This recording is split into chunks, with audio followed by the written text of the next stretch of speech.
கந்த சஷ்டியோட 2வது நாள். ஃபர்ஸ்ட் நாள் எல்லாரும் வெற்றிகரமாக விரதத்தை முடிச்சிருப்பீங்கன்னு நான் நம்புகிறேன். இன்றைக்கி 2வது நாள். எப்போவுமே காலையில் நேரமாக எந்திரிக்காதவ இன்னைக்கு முருகனுக்காக எந்திரிச்சு காலையிலே கோயிலுக்கெல்லாம் போயிட்டு வந்துட்டு வீட்டில் பூஜையும் பண்ணியாச்சு. கண்டிப்பாக நேற்று போட்ட கோலத்தையும் நேற்று போட்ட பூக்களையும் கண்டிப்பாக மாற்றி தான் ஆகணும். ஸோ சத்கோணம் கோலம் போட்டு அதில் வெற்றிலை தீபத்தையும் ஏற்றிட்டேன்.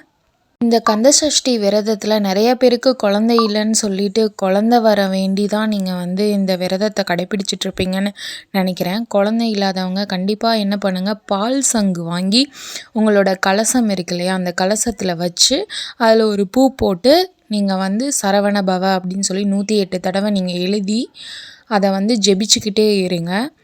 நேற்று ஸ்டார்ட் பண்ண விரதம் இன்னும் ஸ்ட்ராங்காக கண்டினியூ பண்ணணும். சில பேருக்கு ஹெட்டேக் வரலாம், சோர்வாக ஃபீல் பண்ணலாம்.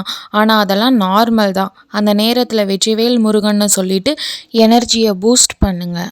ஒவ்வொரு தடவையும் ஸ்மைலாக ஹேண்டில் பண்ணுங்கள். முருகன் நம்ம பக்கம் இருந்தால் நம்ம லைஃப்பில் ஒரீக்கே இடம் கிடையாது. ஸோ ஸ்ட்ராங்காக இருங்க. ட்ரஸ்ட்டை மெயின்டைன் பண்ணுங்கள். வெற்றிவேல் முருகன்னு நம்பிக்கையோடு ஜெபிச்சுக்கிட்டே இருங்க. முருகன் சோதிச்சு பாப்பாரே தவிர கண்டிப்பாக கைவிட மாட்டார். வெற்றிவேல் முருகனுக்கு அரோகரா.